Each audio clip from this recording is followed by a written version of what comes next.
এয়া বৰ্তমান বেৰিয়ত আছোঁ। খিতেকাই কেনেকুৱা অৱস্থাত আছে প্ৰথম লাইভ দেখুৱাই আছোঁ আপোনালোক চাই থকা আপোনালোকে ভিডিঅ'টো স্কিপ নকৰি কিনে আৰু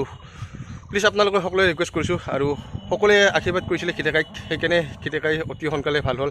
ভগৱানৰ ওচৰত মই হয়তো প্ৰাৰ্থনা কৰিছিলোঁ গতিকে খিতেকাইৰ ভিডিঅ'টো চাওক আপোনালোকে লগাই দিছোঁ মই স্কিপ নকৰিব কেৱল আপোনালোকে ভিডিঅ'টো ভালকৈ চাব এবাৰ বৰ্তমান ছ'চিয়েল মিডিয়াত খিতেকাইৰ ভিডিঅ' ভাইৰেল কিন্তু খিতেকাই কেনেকুৱা অৱস্থাত আছে সকলোৰে চাবলৈ ইচ্ছা গৈ আছে বা সকলোৱে চাব মন যায় আছে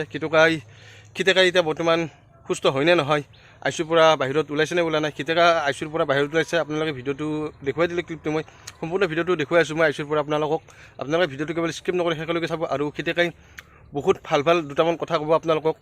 মোক বুলি নহয় সকলো অসমবাসীকে ক'ব আপোনালোকে ভিডিঅ'টো স্কিপ নকৰি শেষলৈকে চাব আজি মোৰ চেনেলটোত কোনোবা নতুনকৈ আছে প্লিজ চেনেলটো ছাবস্ক্ৰাইব কৰি আৰু এতিয়া অলপ সুস্থ হ'ল কিন্তু সুস্থ হ'লেও তেখেত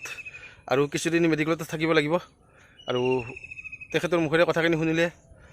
আৰু সকলোৱে মিছ কৰি আছে আৰু খিতেকাইও নিজে ক'লে যে মই আপোনালোকৰ মাজলৈ যাব পৰা নাই বহুত মিছ কৰি আছোঁ বেয়া লাগিছে কথাখিনি শুনি কিনে কিন্তু এতিয়া সকলোৰে এটাই উদ্দেশ্য যিজন ল'ৰাই মাৰিছিলে ধনমণি ডেকা আৰু সেইজনক এতিয়া সকলো ৰাইজে বিচাৰি কৰি হ'লেও মানে উচিত শাস্তি দিব লাগে মোৰ হিচাপত কাৰণ তেখেতটো এতিয়া পলাতক অৱস্থাতে আছে এতিয়ালৈকেতো শাস্তি ভোগ কৰা নাই একো গতিকে অতি শীঘ্ৰে প্ৰশাসনে হ'লেও ৰাইজে হ'লেও যেনেকৈ নহওক তেখেতক বিচাৰি কৰি শাস্তিটো দিব লাগে আৰু যদি শাস্তিটো নিদিয়ে হাৰি যায় ন আৰু পিছত কোনোবা নহয় কোনোবা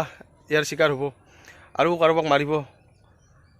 তেনেকুৱা যাতে নহয় দুনাই মই সেইটোৱে ভগৱানৰ ওচৰত প্ৰাৰ্থনা কৰিছোঁ আৰু সকলোৱে সেইটোৱে বিচাৰি আছে দুখীয়া শাস্তি পাব লাগে বেছি কথা নকওঁ আপোনালোকক আৰু ভিডিঅ'টো ইমানতে সামৰিছোঁ আৰু যদি ভিডিঅ'টো ভাল লাগে প্লিজ লাইক কমেণ্ট শ্বেয়াৰ কৰিব আৰু যদি মোৰ চেনেলটোত কোনোবা নতুনকৈ আহিছে প্লিজ চেনেলটো ছাবস্ক্ৰাইব কৰি থ'ব আৰু আগলৈ এনেধৰণৰ ভাল ভাল ভিডিঅ' পাবৰ কাৰণে আপোনালোকে ছাবস্ক্ৰাইব কৰিব পাৰিব ছাবস্ক্ৰাইব যদি নকৰোঁ কিবা কাৰণত লাইক এটা হ'লেও কৰিব